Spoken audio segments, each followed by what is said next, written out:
Aleluia, aleluia, aleluia. Boa noite, estamos ao vivo. Seja muito bem-vindo a mais uma transmissão e hoje uma transmissão especial. A nossa última ministração, a nossa última transmissão do ano de 2024. Que bom podemos estarmos juntos, que bom poder compartilhar com você mais uma palavra e essa aqui é uma palavra especial. Eu quero falar com você sobre algo que o Senhor tem ministrado ao meu coração e eu tenho certeza que vai abençoar demais a sua vida. Bom, nesse momento nós estamos no nosso jantar da virada. O Senhor possa abençoar a vida de cada um de vocês que estão aqui com a gente.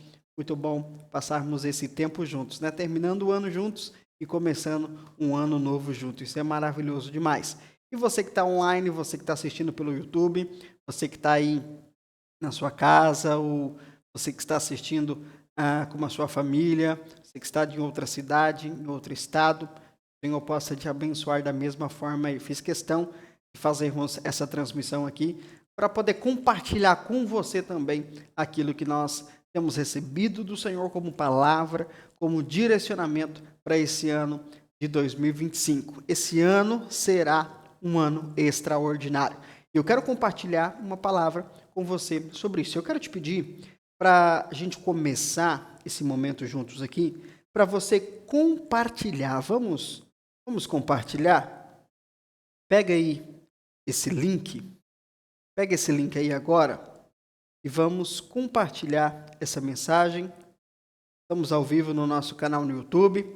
Pega esse link agora, manda aí nos grupos do WhatsApp. É a última vez que eu vou te pedir isso esse ano, viu?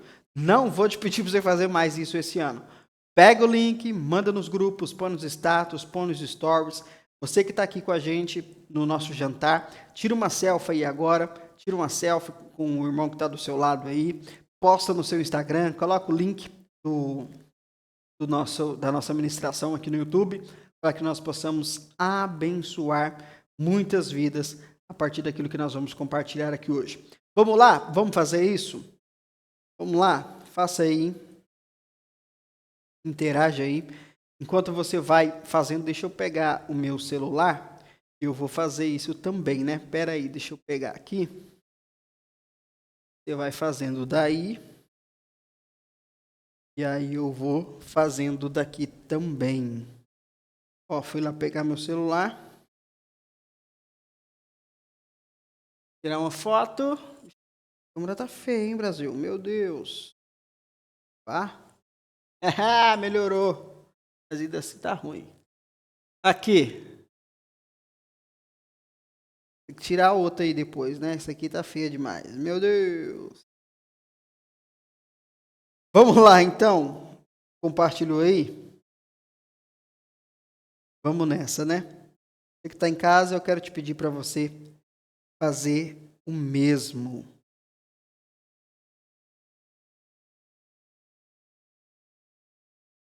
Glória a Deus. Vamos lá, então. Já fez a sua parte? Já compartilhou?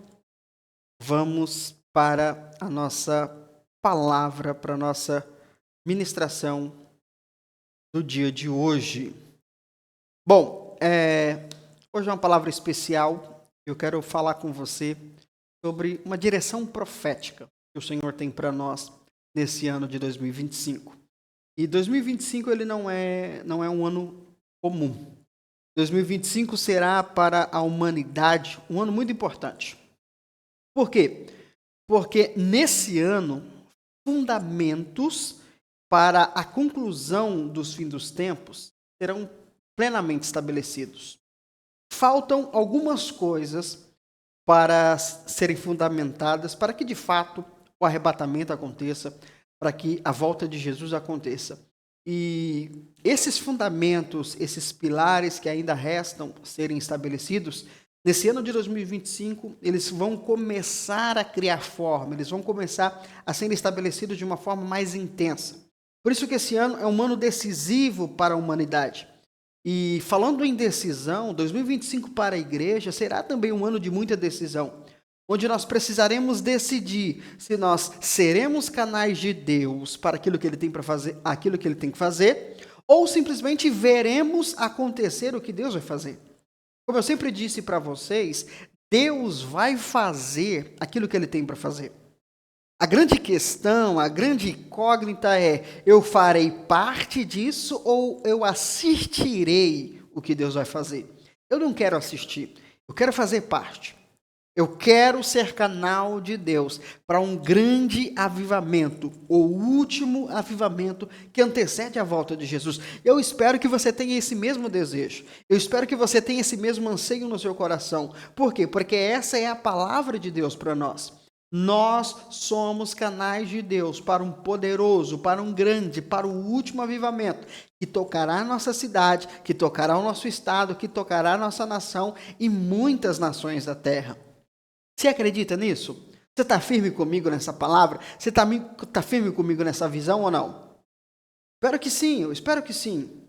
Por quê? Porque 2025, como eu disse, é o começo de tudo isso. É o começo da fundamentação desse pilar, o pilar do avivamento. E no final de outubro desse ano, comecei a orar pedindo ao Senhor uma palavra, um direcionamento para aquilo que Ele tinha para mim nesse novo ano. Você sabe que, para mim, o meu ano ele muda a partir do meu aniversário, né? Dia 20 de dezembro. Então, a partir do dia 20 de dezembro, para mim, o ano já virou. Então, eu sempre busco ali em novembro uma direção de Deus, uma palavra de Deus, para qual será o meu norte no ano que há de vir. E nesse ano, o Senhor me deu uma palavra. O Senhor me disse que 2025 será um ano de manifestação da graça superabundante. Uau, isso é poderoso demais. 2025 será um ano de manifestação da graça superabundante de Deus. Essa é a palavra que o Senhor liberou para mim.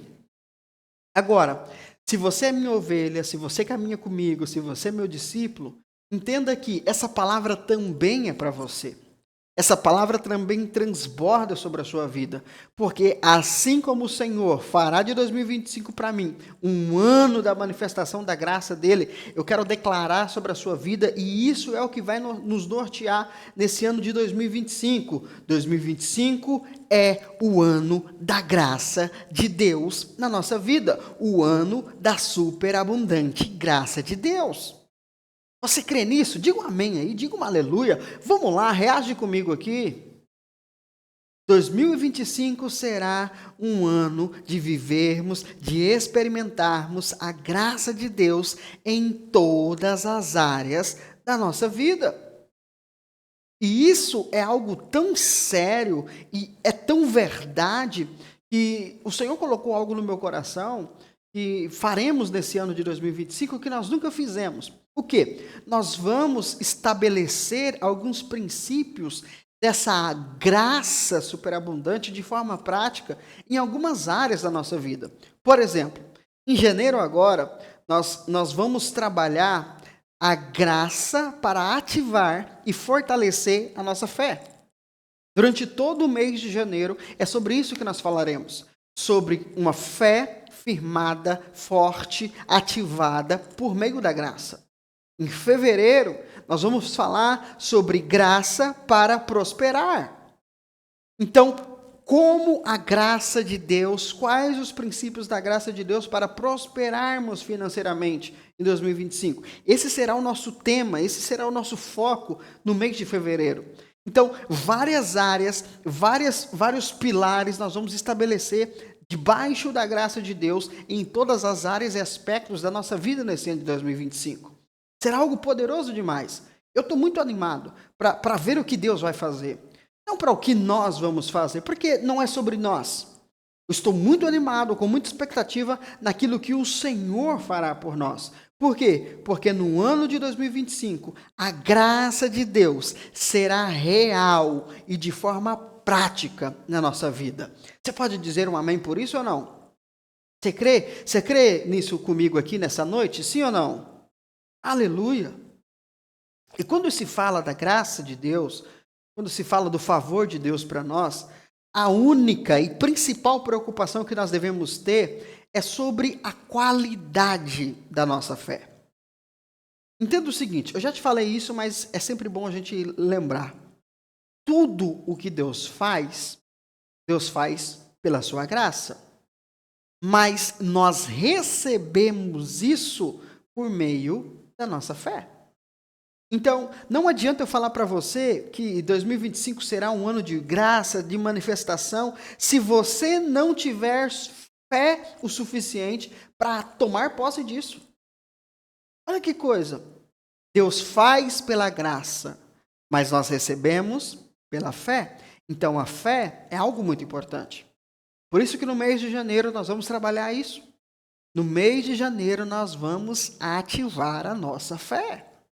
Vira para essa pessoa que está do seu lado e fala para ele, irmão, a sua fé será ativada em 2025. E faremos isso através do nosso jejum. Nosso jejum do primeiro semestre de 2025 será esse, ativando e fortalecendo a fé.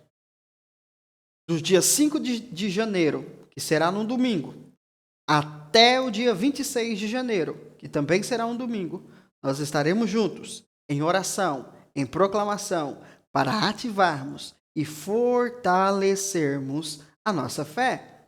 E como que acontecerá o nosso jejum? Ele será da mesma forma que nós fizemos no segundo semestre desse ano. Nós vamos fazer um jejum de 12 horas, das 6 horas da tarde até as 6 da manhã. Então, o nosso jejum ele vai começar no dia 5, domingo, e nós começaremos o jejum às 18 horas do domingo, no dia 5, e encerraremos o nosso jejum às 6 horas da manhã, no dia 26 de janeiro. Ok? Então, assim será o nosso jejum. Das 6 horas da tarde, iniciaremos. Às 6 horas da manhã, entregamos o jejum.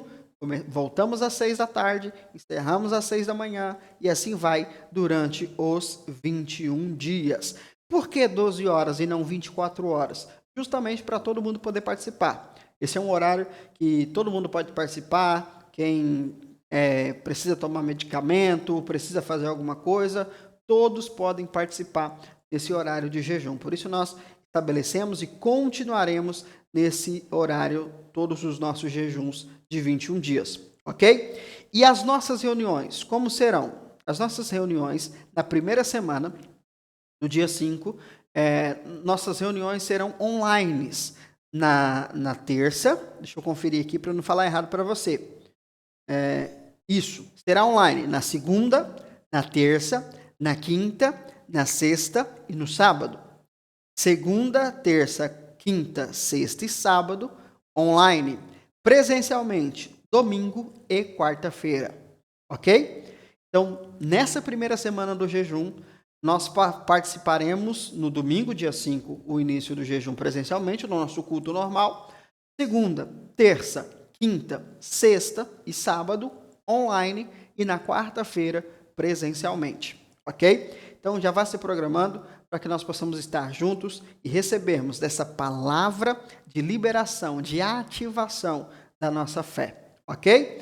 Outra coisa a respeito do nosso jejum, sobre os nossos alvos de oração nesse jejum. Nós teremos 2 alvos nesse jejum. 2 alvos, muito específicos. O primeiro alvo do nosso jejum será sobre uma área que você entende que você precisa de muita fé. Se tem uma área na sua vida que está travada, que você não consegue avançar nela, que ela está gerando peso sobre você, condenação, e você não consegue fluir nessa área, você vai colocar essa área como alvo de oração nesse jejum. Financeira, emocional, conjugal, filhos, trabalho, ministério, aquilo que você entende que você precisa de fé, você precisa da graça de Deus naquela área da sua vida. Você vai estabelecer essa área como alvo para você, ok? E o segundo alvo que nós vamos estabelecer é o alvo comum, o alvo de salvação. E o que nós vamos fazer? Nós vamos colocar diante do Senhor uma família. Uma família. Essa família pode ser de 2, 3, 4 pessoas, ok? Então, não é a sua família, tá bom? Você vai interceder por outra família. Então, família de um tio, de um sobrinho, né, de uma irmã, de um amigo, de um parente, de um vizinho. Você vai interceder por uma família. Então, é pai, mãe, filho, 3 filhos, 4 filhos. Você vai colocar isso nos seus alvos de orações. Ok? Então, esses serão os nossos 2 alvos desse jejum, desse primeiro semestre de 2025. Oraremos por uma área, na verdade, específica da nossa vida, que nós precisamos de uma intervenção de Deus, precisamos de fé para vencer, precisamos da graça de Deus para avançar. E segundo, intercederemos por uma família, pela salvação de uma família. Quando nós falamos de salvação, estamos falando de pessoas que não conhecem a Jesus e de pessoas também que estão afastadas da vida da igreja, tá bom? Então, esses serão os nossos 2 alvos de oração. Irmão, não fique pensando como será. O que Deus vai fazer? Como vai fazer? Não se importa com isso. O Senhor vai fazer. Nosso papel é nos colocar na brecha e crer. Ok? Esse jejum de 21 dias será muito forte para nós. Será algo diferenciado. Eu tenho certeza que nós sairemos de uma forma diferente, prontos para de fato desfrutar de um ano de graça superabundante. Amém? Você crê nisso ou não? Aleluia! Então vamos lá, vamos avançar aqui para a nossa mensagem de hoje, que daqui a pouquinho, né, é hora de festa. Meu Deus! Algo muito especial que o Senhor compartilhou comigo, eu quero compartilhar com você, quero transmitir a você nessa noite. Quando nós falamos de graça, o que você pensa? Você que caminha comigo há mais tempo, você já me ouviu falando sobre graça, já me ouviu falando sobre o favor de Deus. Para você, o que é graça? Fala para mim. Você que está assistindo online, coloca nos comentários aqui. O que é graça para você? Escreve. Você que está no jantar aí, fala para mim. Quero ouvir você. Vai, estou te ouvindo. O que é graça de Deus para você? Fala aí, deixa eu ver. Estou ouvindo, pode falar. O que é graça? Fala aí.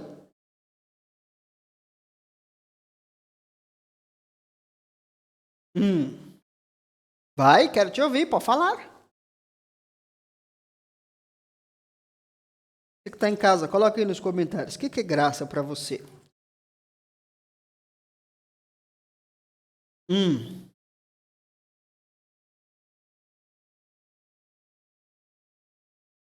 Vamos lá.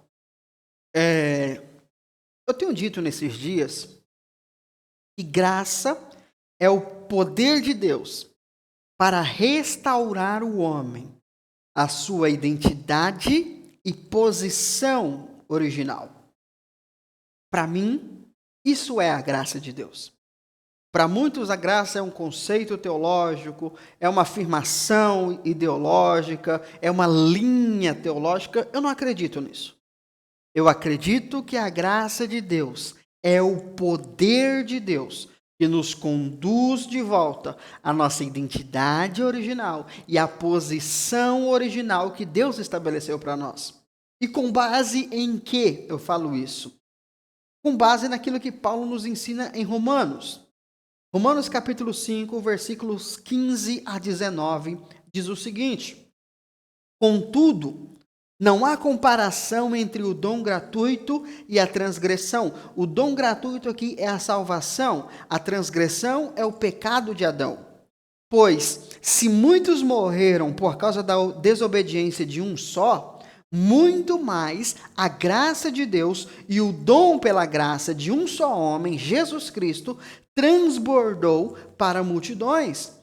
Por isso, não se pode comparar a graça de Deus com a consequência do pecado de um só homem, porquanto o julgamento derivou-se de uma só ofensa, que resultou em condenação. Mas o dom gratuito veio de muitas transgressões e trouxe a justificação.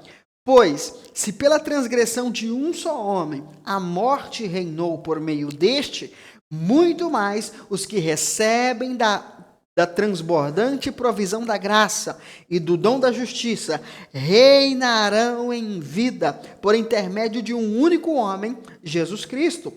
Portanto, assim como uma só transgressão determinou a condenação de todos os seres humanos, assim, igualmente, um só ato de justiça resultou na justificação que traz vida a todos os homens.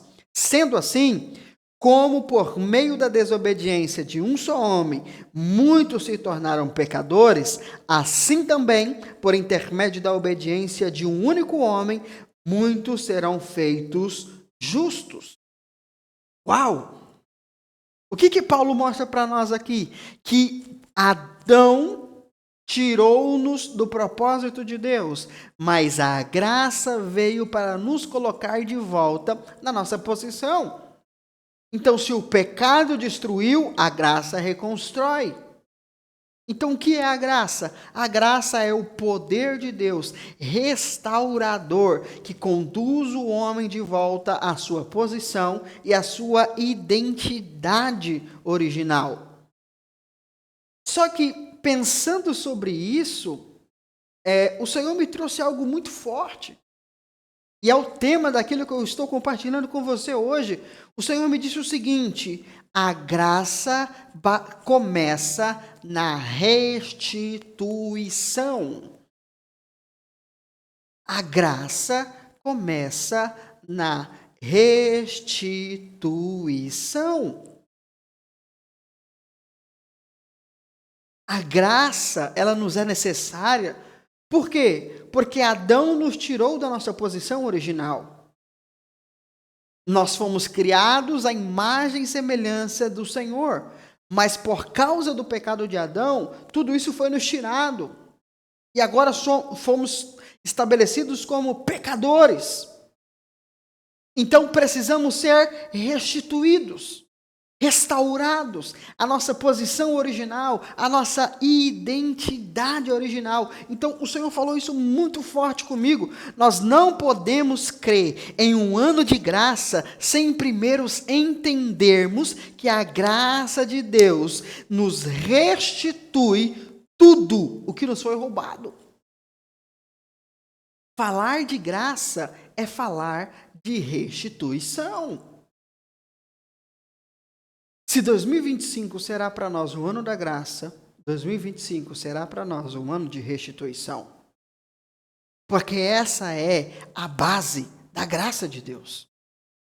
Agora, o que é a graça? Em que se baseia a graça? A graça não é um conceito, a graça não é uma ideia, a graça é uma pessoa.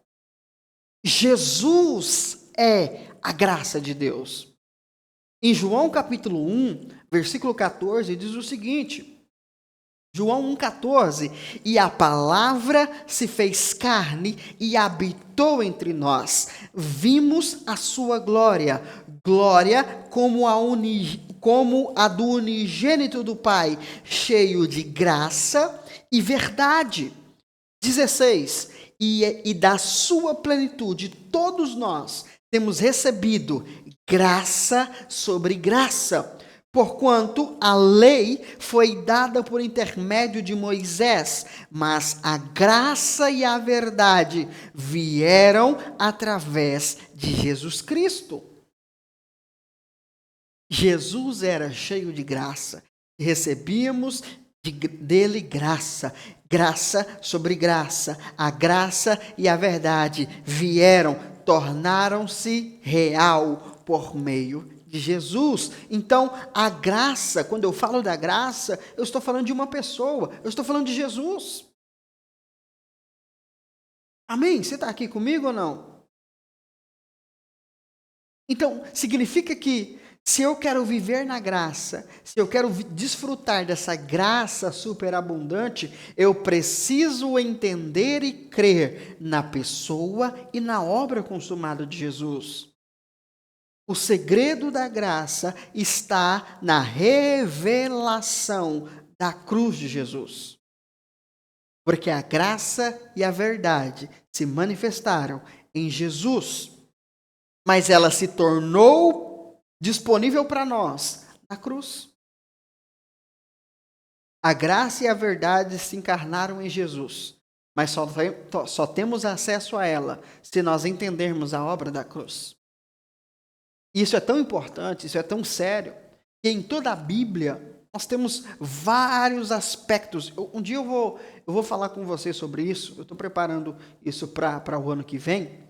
Eu vou mostrar para você, nas Escrituras, no Antigo Testamento, na lei, as figuras de Jesus, as figuras da crucificação. Por quê? Porque a chave da graça está na cruz. Entende isso? Agora, no Antigo Testamento, na lei de Moisés, Deus estabeleceu alguns segredos, alguns códigos dentro da lei que apontavam para Jesus. Os judeus não entendiam e não entendem até hoje.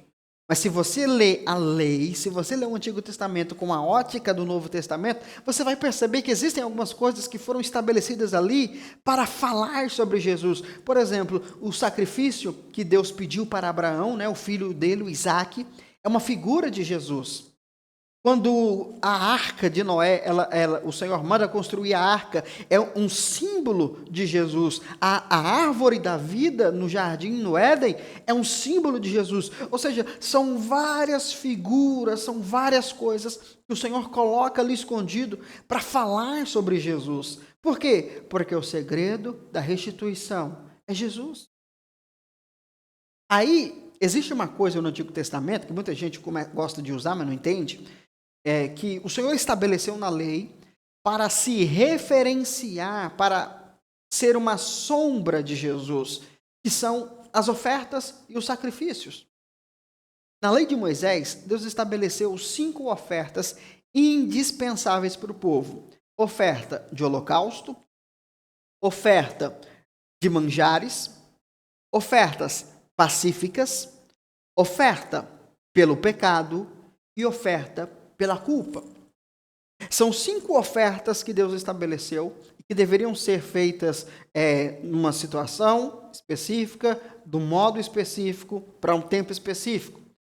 Só que essas 5 ofertas, né, quando nós lemos, nós pensamos sempre em nós, né, que nós devemos fazer essa oferta. Mas, na verdade, essas 5 ofertas apontam para Jesus, para a obra consumada de Jesus na cruz. Então, o holocausto, que é a oferta inteiramente queimada, fala de Jesus.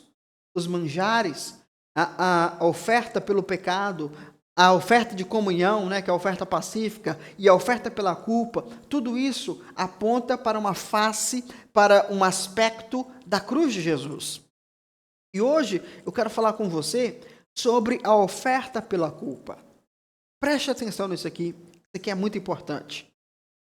Eu vou ler com você Levítico capítulo 6. Levítico capítulo 6 diz o seguinte, a palavra: Então o Senhor Deus comunicou a Moisés estas ordens para o povo de Israel. Se alguém pecar, cometendo alguma falta contra o Senhor, enganando o seu próximo em relação a algo que lhe foi confiado ou deixado sobre os seus cuidados como penhor, ou ainda defraudando o seu irmão, roubando-lhe ou extorquindo-lhe o que quer que seja, ou se achar algum bem perdido, ou mentir a respeito disso, ou se jurar falso testemunho em relação a qualquer assunto a outra pessoa, cometendo, portanto, pecado, quando desse modo errar, tornando-se por isso culpado, terá de devolver o que furtou, extorquiu, ou de que se apropriou indevidamente e lhe foi confiado, ou mesmo de algum bem perdido que tinha encontrado, ou ainda sobre qualquer assunto em que tenha empenhado a palavra sobre juramento falso. Fará a total restituição e acrescentar a esse montante 1/5 do valor, entregando tudo ao devido proprietário no dia em que apresentar seu sacrifício pela culpa. Depois, trará ao Senhor como oferta de reparação um carneiro sem defeito do seu rebanho.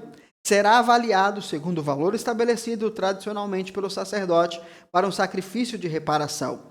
O sacerdote fará por ele o rito de expiação diante do Senhor, e ele será perdoado, qualquer que seja a ação que tenha resultado em pecado. Isso aqui é a lei que estabelecia, fundamentava a oferta pela culpa. O que nós lemos aqui? Só para mim resumir, para a gente continuar. O Senhor disse, olha, se você roubar alguém, ou se alguém perder alguma coisa, você encontrar, não devolver, ou se você pegou algo emprestado, estragou, perdeu, qualquer coisa nesse aspecto, você gerou prejuízo para alguém, você gerou dano para alguém, você deve, na lei, né? Estou dizendo da lei, você deveria restituir essa pessoa, ou seja, aquilo que ela perdeu, mais 1/5 do valor daquela coisa, ou seja, 20%. Então, você deveria devolver a coisa 100%, mais 20%, ou seja, uma restituição de 120%. Olha só que coisa. Quando nós lemos esse texto, a primeira coisa que nós pensamos é na gente, né? Tipo assim, eu tenho que fazer uma oferta de reparação, de restituição na vida do irmão, porque eu peguei o livro dele, não devolvi, né? Vamos lá, vamos confessar pecado. Quantos livros você já pegou de alguém e não devolveu? Você nem sabe onde está mais. Ou uma caneta que você pegou no culto, emprestado por irmão, na escola, na faculdade, você levou a caneta embora e nunca mais devolveu. E tantas outras coisas. Uma roupa que você pegou emprestado e você nunca mais devolveu. Ou um dinheiro que você pegou emprestado e você nunca devolveu.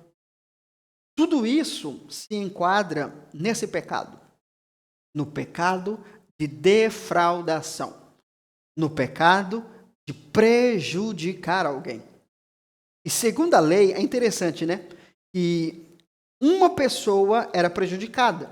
Né? Aquela pessoa que perdeu ou que te emprestou, ela vai ser prejudicada. Só que o texto diz lá no versículo 1 que isso era pecado contra o Senhor. Olha que interessante. A pessoa era prejudicada, mas o pecado era contra o Senhor. O que isso mostra para nós? Isso mostra para nós que o Senhor sente as nossas perdas. Eu sei que você acha que quando você sofre, quando você perde alguma coisa, quando você passa por uma situação que prejudica você, você acha que o Senhor está feliz com isso. Você acha que isso agrada ao Senhor, que isso é a vontade de Deus. Não. Porque quando você é prejudicado, o Senhor é afetado. Olha que coisa interessante. Por isso, irmão, preste muita atenção quando você frauda alguém, quando você prejudica alguém, quando você traz prejuízo na vida de alguém, porque não é sobre a pessoa, é sobre o Senhor dessa pessoa. Vamos lá. Quantas pessoas você defraudou nesse ano? Não vou falar da sua vida, não. Nesse ano de 2024. Lá na sua casa, tem coisa que você pegou emprestado e você não devolveu? Sim ou não? Fala a verdade. Agora, preste atenção no seguinte. Aqui nesse texto, existem duas aplicações que nós podemos fazer. A primeira é a óbvia, né? Se eu peguei alguma coisa de alguém e eu prejudiquei alguém, eu preciso devolver. Ah, mas isso é da lei. Não, isso é princípio de honra, de hombridade, de um homem, uma mulher de valor. Se você pegou alguma coisa de alguém e você pode devolver, mas não tem como mais, a pessoa morreu, ok. Mas se você pode, faça. Faça. Por quê? Porque isso gerará honra para a sua vida. Essa é a primeira aplicação do texto. A segunda aplicação do texto é o seguinte. Quantas vezes você foi prejudicado por alguém? A primeira aplicação é, eu prejudiquei alguém, eu preciso...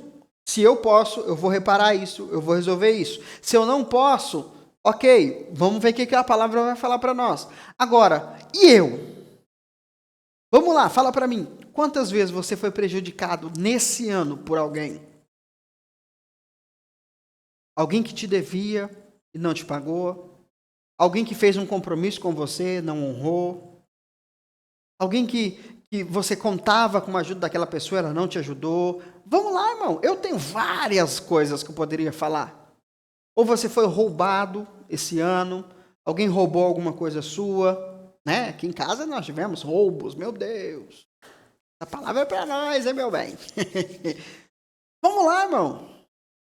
Entenda o seguinte: da mesma forma como você pode prejudicar alguém, defraudar alguém, você também é vítima disso. E é sobre isso que eu quero falar com você. Por quê? Porque quando nós falamos da oferta pela culpa, nós estamos falando da obrigação de restituição. Vamos lá, irmão. Quantas coisas o diabo roubou de você esse ano? Quantas coisas? Quantas coisas o diabo roubou, tem roubado na nossa vida? Quantas coisas, aqui é o extremo. Quantas coisas Adão roubou de nós? Meu Deus! Aí é forte. Quantas coisas Adão roubou de nós? Este é um tempo de restituição. Lembra que eu falei para você que essas ofertas apontam para a cruz? Pois é. A oferta da culpa, da restituição, ela não está ligada diretamente a você. Como eu disse, há um princípio aqui? Sim. Se eu posso consertar, vou consertar. Só que não é sobre mim aqui o foco. O foco é a cruz. Por quê? Porque 2 Coríntios capítulo 5, versículo 21, diz o seguinte: Deus fez aquele que não tinha pecado algum, a oferta por todos os nossos pecados, a fim de que nele nos tornássemos justiça de Deus. Olha o que o texto está dizendo. Jesus é a oferta pela nossa culpa. Isaías 53, versículo 4, diz o seguinte: E, no entanto, suas dores eram nossas próprias enfermidades, que ele carregava em seu corpo. Sobre seu corpo levou todas as nossas doenças. Contudo, nós o julgávamos culpado, porque ele era oferta pela culpa, e castigado por Deus, pela mão de Deus, ferido e torturado. Mas, de fato, ele foi transpassado por nossas próprias culpas e transgressões. Foi esmagado por nossas iniquidades. O castigo que nos propiciou a paz caiu todo sobre ele. E mediante as suas feridas fomos curados. Na cruz, Jesus assumiu o nosso lugar. E se ele assumiu o nosso lugar, ele assumiu também os nossos pecados e as nossas transgressões. O que é transgressão? Transgressão é você descumprir um mandamento da lei. E Levítico capítulo 6 tem lá uma lei, a lei da defraudação. Então, todas as vezes que você defrauda alguém, todas as vezes que você prejudica alguém, você está descumprindo um mandamento de Deus. Só que o que o texto de Isaías, o texto de 2 Coríntios mostra para nós? Que se crermos na obra consumada de Jesus, então cremos que tudo o que nós devíamos a Deus foi pago por Jesus na cruz. Ou seja, ele cumpriu toda a lei em nosso lugar e nós nos apoderamos disso pela fé. Há uma palavra de restituição. Só que para isso era necessário um preço ser pago. Para isso era necessário um sacrifício ser feito. E Jesus é o sacrifício, a oferta pela culpa que possibilita restituição. Por isso que a graça está ligada à restituição. Agora, Colossenses capítulo 2, versículo 14, diz o seguinte: Ele cancelou a escrita de dívida que consistia em ordenanças e que nos era contrária. Ele a removeu completamente, pregando-a na cruz. Toda a nossa dívida espiritual foi paga por Jesus. O primeiro que nós devíamos era Deus. Nós defraudamos a Deus, nós roubamos a Deus, quando fazemos promessas e não cumprimos, quando fazemos propósitos e não levamos a sério, estamos defraudando a Deus. Mas essa dívida já foi paga. Você crê nisso ou não? Só que preste atenção no seguinte: se Jesus pagou a nossa dívida, então é tempo de restituição. Porque se a oferta pela culpa foi feita, então a restituição também deve ser feita. Porque a oferta pela culpa está ligada à restituição. E não é uma restituição parcial, é uma restituição de 120%. Deixa eu te falar uma coisa, meu irmão. Deus é o nosso restituidor. Porque Jesus é a oferta pela nossa culpa. Se você entende o sacrifício de Jesus, se você entende que você foi alcançado pela cruz, entenda também que há restituição disponível para você. Só que agora você precisa entender o seguinte: essa restituição, ela começa quando você entende a cruz de Jesus. E Jesus não morreu só por você. Jesus não morreu só por mim. Jesus morreu para todo aquele que nele crê. Ou seja, a promessa de restituição não é só para você. A promessa de restituição é para aqueles que você fraudou. Você pode dar um amém por isso? Durante toda a sua vida, você fraudou muitas pessoas, defraudou muitas pessoas, prejudicou muitas pessoas. Se você entender essa palavra, você vai entender que essas pessoas também serão abençoadas por Deus. Porque a dívida era sua, Jesus assumiu a sua dívida e Jesus vai restituir essa pessoa. Diga um amém por isso. Porque se a pessoa que você defraudou será restituída, quem defraudou você, meu irmão, não vai saber como, mas ele verá Deus restituindo você. Então são duas vias. A promessa que Deus tem de restituição para nós é para aqueles que nós defraudamos, mas é também para nós que fomos defraudados. Você está aqui comigo ou não? Sabe por quê, meu irmão? Porque se o Senhor não restituir aqueles que você prejudicou, aqueles que você danificou, o diabo vai usar essa acusação contra você. O diabo vai usar isso contra a sua vida. E aí, você precisa entender e analisar quais áreas foram defraudadas na vida de outras pessoas por culpa sua. E orar a Deus, crer nessa palavra, que o Senhor entrará com providência e essa pessoa será restituída. Para que você esteja livre desse fardo. E da mesma forma, o Senhor fará com você.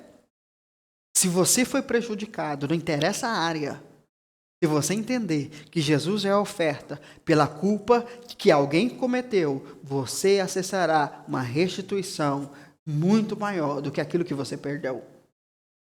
Porque essa é a promessa de Deus. Agora, o que a gente aprendeu sobre restituição? E eu já te ensinei errado. Aqui eu vou confessar o meu pecado, que eu já te ensinei errado. Por quê? Porque eu aprendi errado também. Porque é o seguinte, o que a gente aprendeu? Quando o diabo toma alguma coisa da gente, a gente tem que pedir para ele trazer de volta. Sim ou não? Eu já ensinei isso para você, não já? Já te ensinei isso. Você tem que pedir para o diabo, solta diabo, traz de volta. Eu já te ensinei isso. Só que quando eu estava preparando essa palavra, estudando essa palavra, ouvindo sobre isso, aprendendo sobre isso, o Senhor disse para mim, não, o diabo não tem nada para te dar. Até o que ele tomou de você se tornou impuro, se tornou imundo. Não queira nada do diabo, porque ele é miserável e tudo que ele faz gera miserabilidade. Eu falei, meu Deus, isso é forte demais. Tem uma canção que a gente canta, né? Eu fui no terreiro do inimigo, tomei tudo que ele me roubou. Não, e aí o Senhor trouxe isso.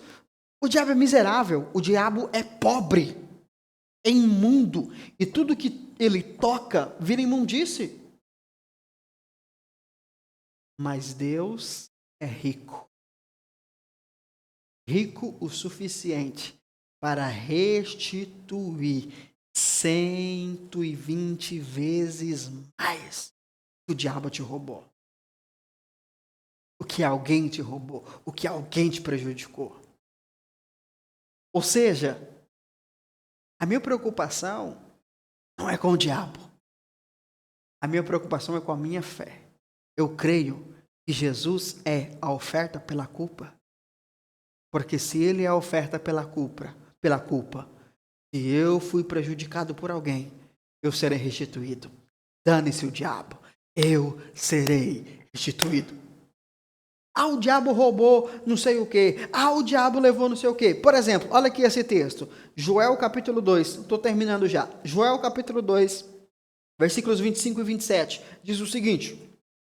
Haverei de vos restituir, diz o Senhor, os anos consumidos pelo gafanhoto, pelo migrador, pelo assolador, pelo destruidor, pelo cortador. Quem são esses? São demônios. Para nós hoje são demônios, são principados que foram enviados diante do povo de Deus para destruir o povo de Deus.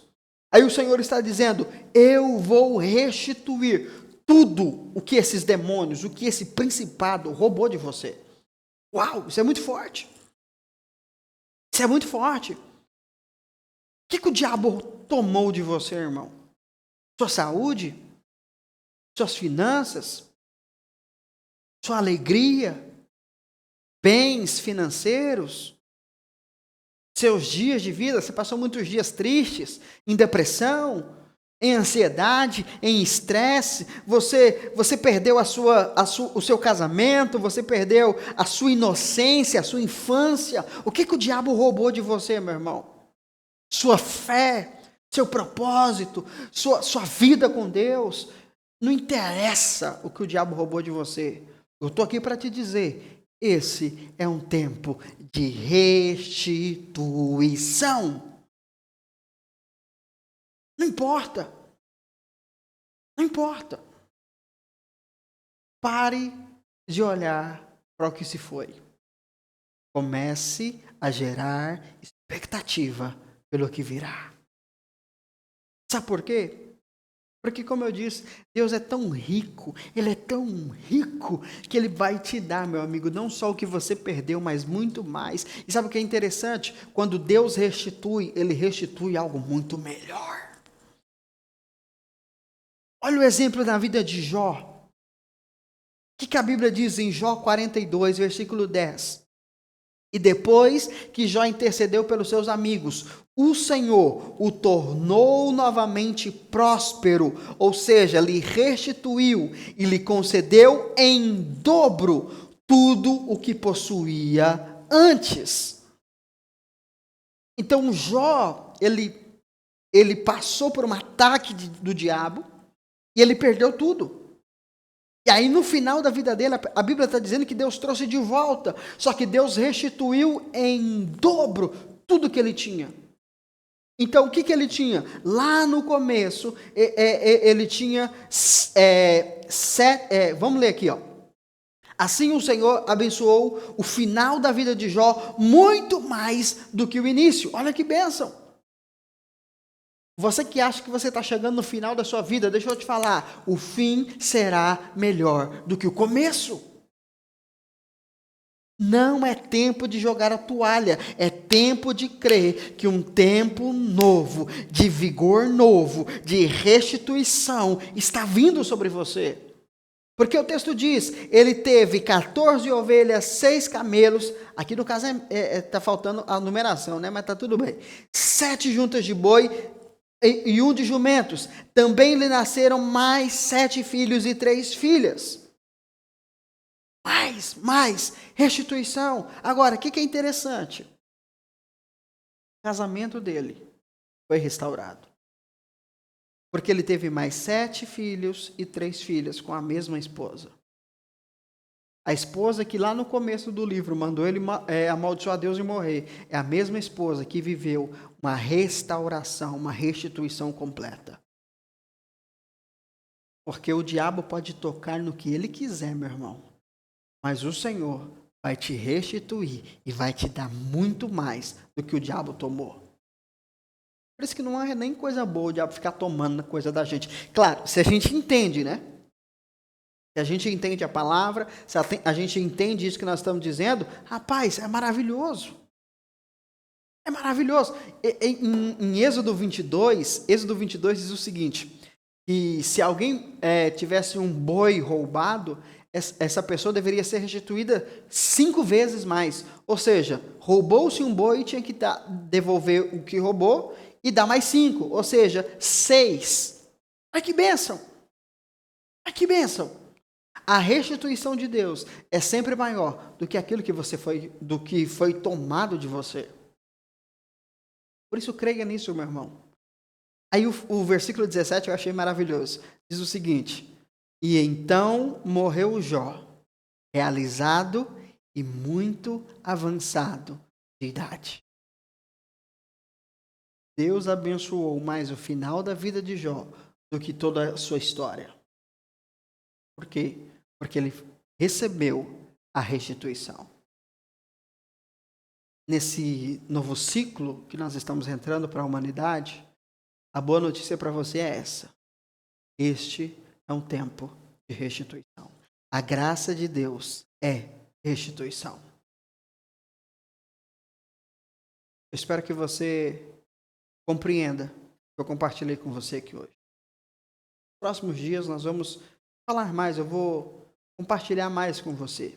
Nosso tempo já está estourando, mas eu espero que você tenha entendido aquilo que eu compartilhei com você. Esse é um tempo de experimentarmos a graça de Deus. E a graça é restituição. Eu quero orar com você, para a gente poder encerrar. E eu quero que você fique de pé.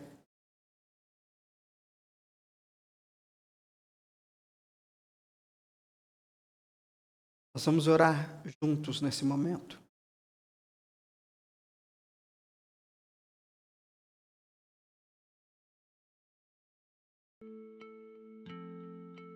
Aleluia, Jesus. Glória ao teu nome.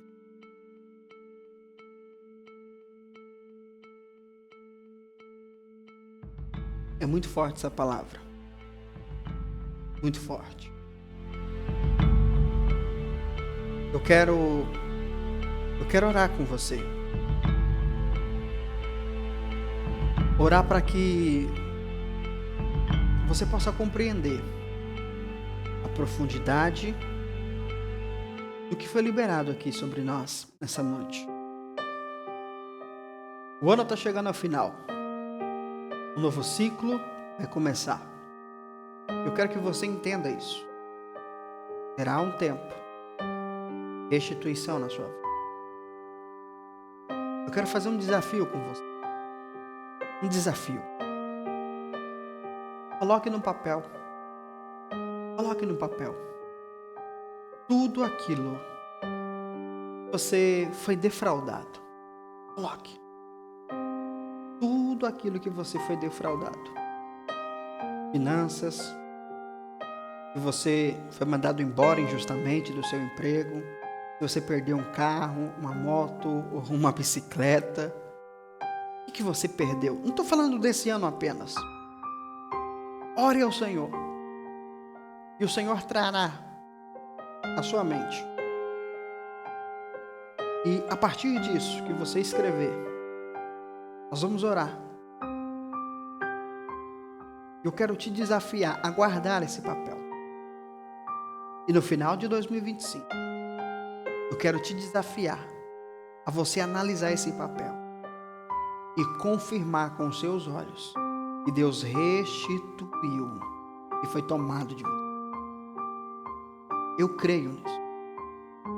O segredo está na fé. Por isso que nós vamos trabalhar a nossa fé agora em janeiro. Eu vou fazer isso. Fazer uma lista daquilo que me foi roubado, daquilo que me foi tirado. E no final do ano, 2025, eu irei testemunhar essa palavra, Senhor. Quero orar com você agora. E, em primeiro lugar, eu quero orar justamente por aquilo que nós falamos. Vamos pedir ao Senhor para que aqueles que nós defraudamos, que o Senhor também os restitua.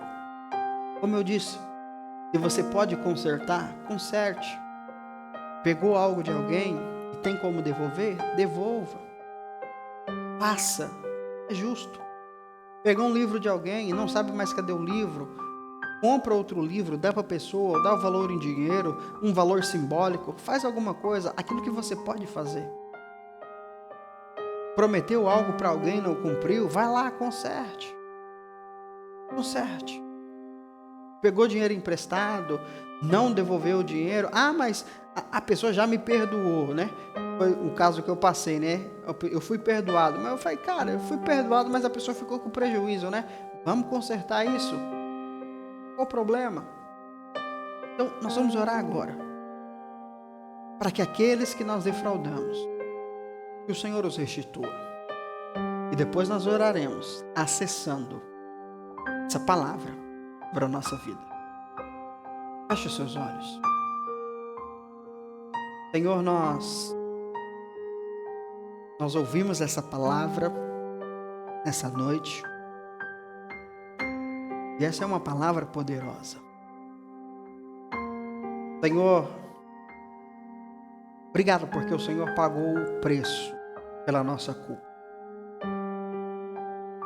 E nessa noite nós oramos por aqueles que nós defraudamos. Pessoas que de alguma forma foram prejudicadas por nós.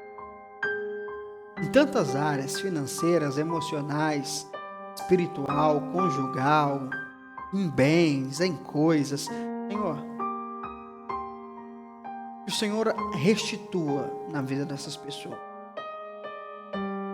Claro, aquilo que nós conseguimos fazer, poder reparar, Senhor, faremos. Mas aquilo que já não está mais no nosso alcance, restitua. Restitua, Senhor, 120 vezes mais na vida dessas pessoas. E da mesma forma, Senhor, nós pedimos sobre nós tudo aquilo que fomos defraudados por pessoas. Senhor, nós liberamos perdão para essas pessoas. Não é sobre elas, mas é sobre o nosso direito. E o nosso direito em Cristo Jesus é a restituição. Por isso, Senhor, dai-nos fé para receber essa restituição. Nós nos posicionamos em fé nessa noite e nós declaramos, nós acessamos a restituição na nossa vida. Diga assim comigo nessa noite: eu acesso a restituição sobre a minha vida, em nome de Jesus. Senhor, que no final desse ano nós possamos testemunhar o cumprimento dessa palavra. 2025 é o ano da graça, e a graça é a restituição. Obrigado, Senhor. Nós acessamos isso pela fé, em nome de Jesus. Amém, queridos? Aleluia, aleluia. Deus é bom. Deus é bom. Muito bem, estamos encerrando a ministração de hoje. Se você está pelo horário de Brasília, nós estamos quase chegando já a virada do nosso relógio.